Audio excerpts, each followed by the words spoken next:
Bert Kreischer is the stand-up comedian and Razzle and podcaster. You're a stand-up comedian, podcaster, you do a lot. Razzle Dazzle is your third Netflix comedy special and fifth, I think, comedy special all up. I'm Matt Noble of Gold Derby, and I wanted to kick things off by asking you, what was something you got to do, Bert, in this comedy special that you haven't gotten a chance to do before? Oh, that's interesting. I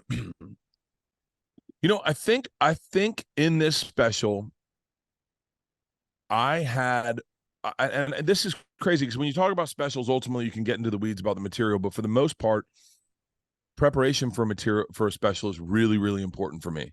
How much time you have out before you start doing it, and how comfortable you are heading into it. And in a weird way, and this is probably means a lot to comics, maybe not a lot to fans, but I think I was less in my head and more present for that special than I've ever been. I walked into Secret Time unaware of what the weight of a special, meaning I had shot two, but it was back in the day when you got paid 10 grand and you shot two shows and you got it. You got it. That's it. Secret Time was the first time that I didn't get it on the first show, and I had a lot of panic going into the second show. When I went into, and I got it on the second show, thank God. When I did Hey Big Boy, I did 4 shows, but even still, I was really in my head. The weight of a Netflix special was really important to me, and it weighed heavy on me. And even coming out, I was like, did I get it? Did I get it? And then on Razzle Dazzle, I was the most emotionally prepared, meaning therapy and not boozing and working out every day and making sure I was comfortable in every single way, treating it with levity. Like I went out and bought a fur jacket that day, like not faux fur, but like a ridiculous jacket. And I had fun. I had fucking fun shooting Razzle Dazzle. I think I was so comfortable with the material and the structure of the material. When you get ready for a special, and I can get so into the weeds on this shit, but especially a Netflix special, it's so important where you place your jokes and how you structure that hour. The art form is an hour to get someone to watch a full hour of your material.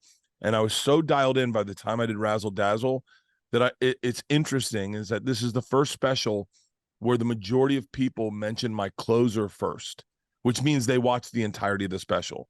So perspective wise, I did like a lot of emotional growth and I was ready for that fucking special. Oh, awesome. And like, I guess you talk about like that hour and like making sure that like hour flows. And you are such a storyteller in your comedy. A lot of your comedy is telling stories. So how do you like sort of take that sort of storytelling thing and then weave different stories together to tell that whole hour sort of worth of material? So what really is important to me in a special is to make sure that even if you are a storyteller, you have a high joke per minute, high laugh per minute ratio. So you want to start with jokes. You want to start to make sure they're very comfortable and they know what you're doing with jokes. I think the first joke I told is being so fat my ass hair is tied in a knot. Something real kind of basic but fun and loose. We're not going to take this too serious, and then try to get into a story with that and let them know this is because you always get new fans watching. The old fans want to make sure that you do what you've done, but the new fans, you got to train them to what they're about to see. I like to have 3 or 4 tentpole stories in a special, like good 7-minute, 8-minute, probably 10-minute stories, because that's what I do best. But I make sure that I have a lot of shorter stories. So what I'll do when I prepare for a special, I'll take a long story, I'll work it long, and then probably 6 months out, I skinny it up as quick as it can get. And I see if I can turn it into a bit, like really tighten them up. So then you're taking what is an hour 40 on the road and skinnying it up to an hour. And I think when done right, and when I've done it right, it reads so quick. It reads like shots of alcohol. It reads like fucking Boilermakers. And then you get the martini, or you get the gin and tonic, or you get the double Jack on the rocks with lots of rocks, Tito's and soda with no lime in a big glass. And those are the stories, the raffle, or the snow machine, or the escape room. And so I'm really hyper aware that my style is not everyone's style, and I want to make sure it's recognizable, that you will see stuff that you're familiar with. Yeah, no, it's good. And do you think Well, yeah. Also, The Machine came out Yeah. this year. The film where you sort of took a story from stand up that became a theatrical film where you played yourself. Like, what was it like transitioning a stand up bit to a film story with other actors and people? Like, stand up such a individual thing, and you sort of made Yeah. it like a film such a collaborative thing. Oh, it's super personal, especially when it's a true story. Mm. There's like I walked into the bar cart when they had the bar cart set up for production, and I went, it wasn't this big, and they were like, it doesn't matter, and I was like, wait, no, it matters to me. Like it was a lot smaller because that added to a lot of the tension was that we were on top of each other practically, and it was packed. And they're like, trust me, we have a lot of setups in this bar scene. We're going to need this bar scene for a couple different things. We need it to be bigger. We need people not to hear you in it. And so like little things like that. And then even, even the actual robbing of the train was so intimate. You're like, oh yeah, that's what it felt like. Like it's crazy. They're like, we want to make it funnier. I was like, oh, it wasn't funny. It was so, but it was really cool. I had to let go of a lot of things. I had to allow the director to direct his movie. It's his movie. I had to have let Legendary produce it. It's their money. But from my perspective, without a doubt, the biggest gift this entertainment business has ever given me was the opportunity to spend 3 months in Serbia shooting a movie about me where I will probably my only opportunity to be the star of the movie and have everyone making sure I do a good job. Like everyone wants to make sure I could perform. I walked in, I've said this before and I'll say it again because it's worth saying twice. My first day, we were in quarantine for 5 days and I wasn't drinking. And then the first night we had a big dinner and I didn't want to drink. I was like, I'm gonna stay sober for the whole thing. And my producer, Cale Boyder, came up to me and he's like, yo, that's not the guy I hired. He's like, the guy I hired parties. Like the Bert I know is going to have a blast and party his dick off in Serbia. And that's the guy we want. And if you're that guy and you enjoy this process, trust me, that will show up on screen. But if you're some guy that's sober for 3 months and learning things about him, so that's not who we fucking want. We want you fat. We want you sweaty. We want you unrehearsed. We want you loose. And we want you having a good time. And so I went into this doing everything in Bert mode. I got up every morning at 6 a.m. I ran 4 miles. I got on set early. I had my under eye patches, so I looked okay. I had the best time I've ever had. We went out to cabaret clubs. I got a DJ to come to my house. I had a big 4-story house.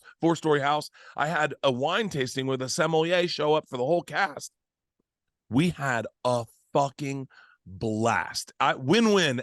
When I came back to America, I go, I don't even give a fuck if it performs #1 on Netflix, which it did, but I go, I don't even give a fuck. I had so much fun doing it. Is it the same with your stand-up? Do you need to be sort of having fun and loose when you get up there and do a stand-up set, or do you have to be in a different mode? Yeah,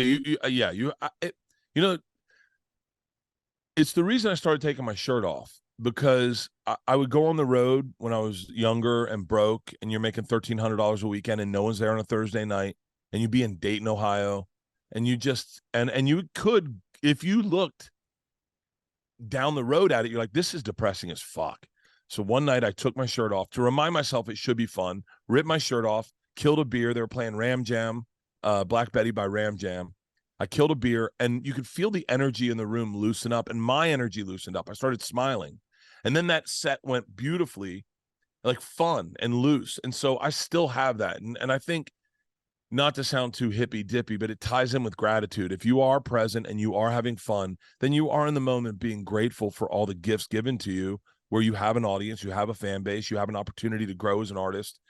And I'm being serious when I say that. Every time I walk on stage, especially now in arenas, there's a moment when I walk up the stairs up the back and they're playing Creedence Clearwater Revival, Fortunate Son, where I believe I am the fortunate son. Like I am really grateful to have been lucky enough to get gifted this experience. So yeah, I there are comics whose energy is a little more, angry or whatever, and I'm just not that guy. I want to be in the moment. I want to have fun. I want to drink if I want to drink. I want to smoke weed if I want to smoke weed. But I I perform best sober until the last 15 minutes of the show. Like you're talking about gratitude, and in Razzle Dazzle you talk a lot about your family and sort of hijinks and things you get up to with your family. Is your family particularly funny as a family, and are you blessed to have a family that gives you so much material? Or as a comedian, are you able to find the funny in, like, is every family funny and you could find like Yeah. similar jokes and stories about any family? Or are you blessed to have a family that you're like, they're just giving me stuff that other families wouldn't?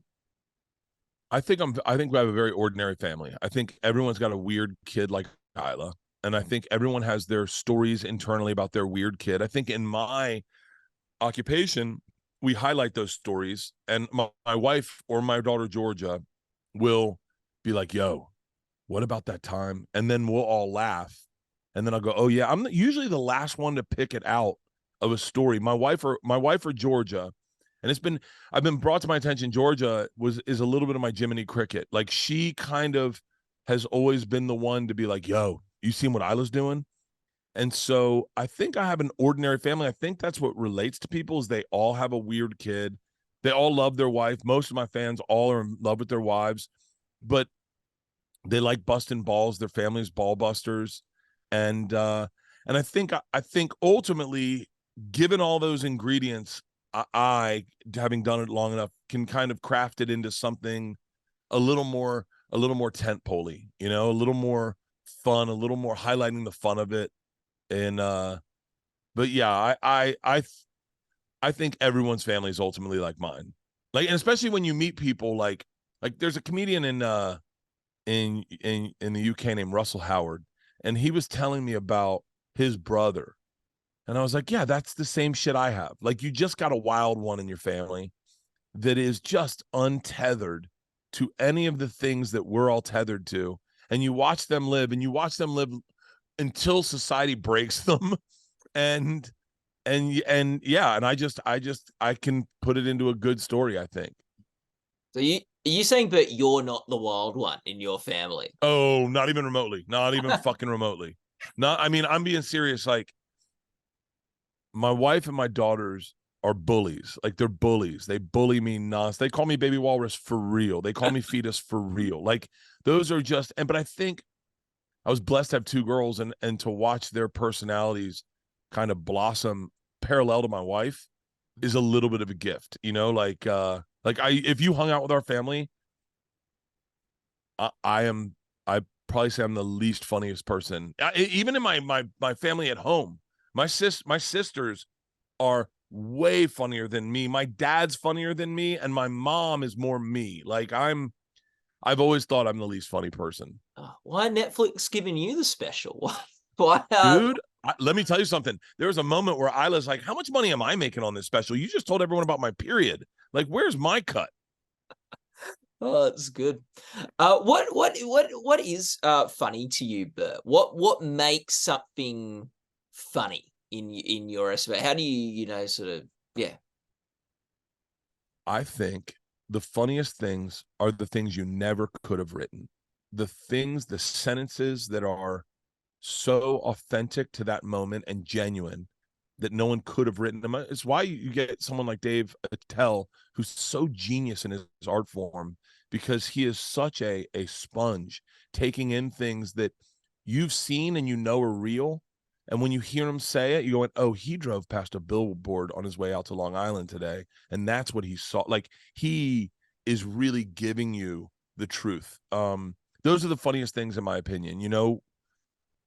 I write usually by either mishearing things or misseeing things, or like something will happen and I'll go, "Oh," like, but I'm always off sideways when I write internally. But when the good stuff is like when Isla put her deodorant in the refrigerator and wouldn't tell us why. Like, those things, it's like, you can't script that. No one's coming up with that bit. And also, inadvertently, no one else can steal those bits because they're real and they're authentic. When I fought a bear, like, no one fights bears, you know Getting involved with the Russian mafia was a story I did not want to tell because it just didn't seem relatable. I hadn't heard anyone do something like that. It was a 12-minute story. But when Rogan heard it, he was like, dude, that's you. That's who you are. And I think, especially in doing podcasting where you really kind of just talk free form for 3 hours, you start being able to identify those moments a little clearer. Mm. Yeah. And do you have a favorite? What do you think's the funniest moment for you in Razzle Dazzle? Razzle Dazzle. I got to be honest with you. Yeah. My favorite story in Razzle Dazzle is when I bought all of the raffle tickets. Yeah. Because it's real. It's real, and I used everyone's real names, and it genuinely, like if you're setting up a character of a comedian or who that guy is, and you can do that pretty easily with great comedians, but like I've always felt like I'm a little bit of a white space of like, I think people think I am this big party animal, a big drinker, a wild lunatic, and I am, but I always had a hard time representing that. Because I remember when we were young and they would write for Dane for a sitcom, they'd be like, and then Dane comes in like a hurricane. But you were like, how do you show that? Like, how do you show that other than Kramer walking into a room? And in that raffle story, that is the most authentic to my personality, to who I am, the energy I love, the tad bit of fuck it in me is when I bought those raffle tickets and didn't tell anyone. The moment that room turned and they realized what was happening, that was one of the funniest I felt I had ever been. And to be able to translate that on stage in a somewhat humble way, somewhat humorous, relatable way, that was the story I was most excited for. I will say, as an artist, like as a comic, Escape Room took the most work. It took the most work, and I got it. It was a bit that was going in and out, like it would almost like a bad internet connection. It would go in and out throughout the tour. And then on that one we shot, it went perfectly. It's like so great when you just get done the guitar solo and you go, I didn't fuck up anything. And so I really nailed it. That was the hardest writing story. But once again, in that story, I'm always a witness to the story. I'm always a drunk Forrest Gump watching everything happen. That raffle ticket story is like, that's if you want to know who I am, that's me. Yeah. Like it's such a great night for you too, to get to relive that again. Must have been a lot of fun. Dude, when we go to any auction, the nuns all sit around me and they go, I just want to watch it happen. Yeah. And I will tell you, in the last raffle gala we did for my girls' school, I got so loose, I spent money and sent 4 nuns to Mexico. There was a Mexico trip that no one wanted to bid on. And I was like, Sister Donna, you ever been to Mexico? And she was like, no. And I was like, we're sending the nuns to Mexico. And so that energy, though, is like, it's fucking fun. It's in the room. And what's great about that story is, in real life, I took my shirt off, and half of the dads didn't know that I took my shirt off. And they were laughing hysterically that I took my shirt off, not knowing it's my signature bit. And to see someone witness a man take his shirt off and find it funny, authentically detached from his stand-up or his personality, was fucking priceless. That's awesome. Do you have before one of the stories where you're talking about people complaining about one of the teachers at school, they have to apologize, you ask the audience not to bring their politics into the story and just appreciate the story for what it is. How big a concern is for you as a comedian that people are going to bring their politics into a story, and that'll sort of be a roadblock to them being able to laugh at it?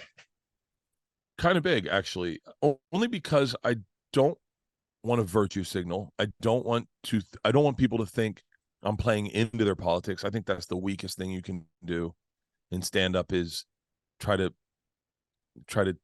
take a narrative that is popular online and simply drive that narrative and go down a safe road. I want it to be a little dangerous. And in that story, look, I'm a 51-year-old man. I have daughters who are 17 and 19. Everything that's going on with gender identity and pronouns is very real in our world. It really is. I live in LA. I mean, I've known children who out the gate, you're like, okay, that child will transition like immediately. So like I immediately, I never want to offend those parents, but even in those moments, I know those parents, And I know that when those things happen, they're just also parents trying to figure out the world. And so I don't want to ever like be like, yo, I'm playing to the right or I'm playing to the left. You know, I just think that it's trying to navigate a world that is a titch confusing, not too confusing, a titch confusing. If you come at it with a little bit of an open heart, everyone sees that. But at the end of the day, I'm a comic. I'm going to find the funny in it. I'm going to make a joke, and that I will say I do find it important. Yeah.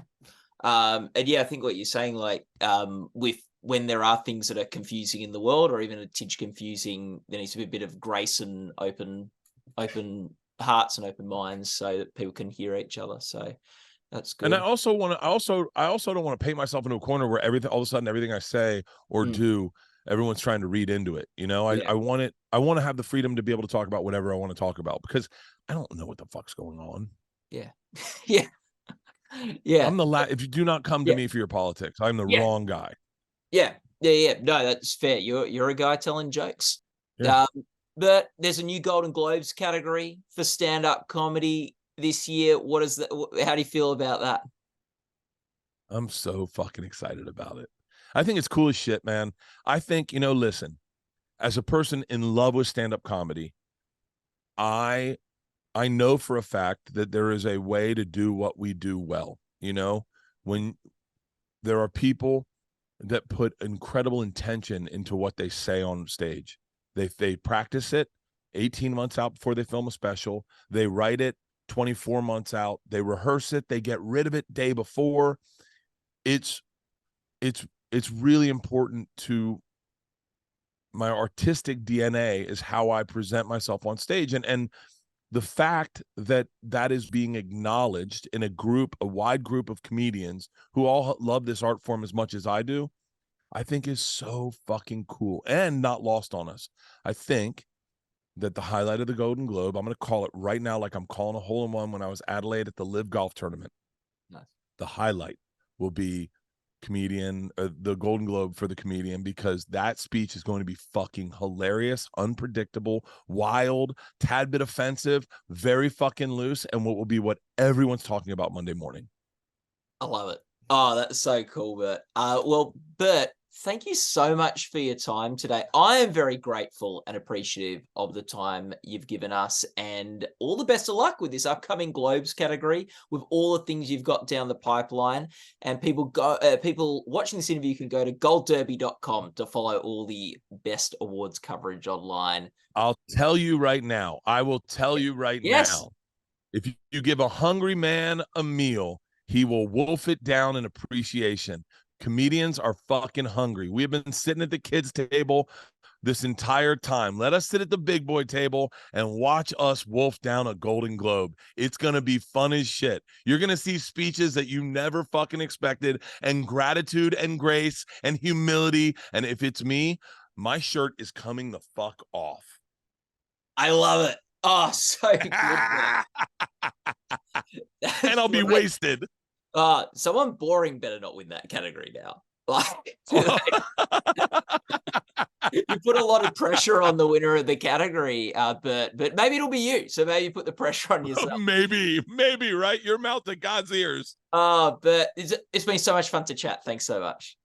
Thank you so much, Matt.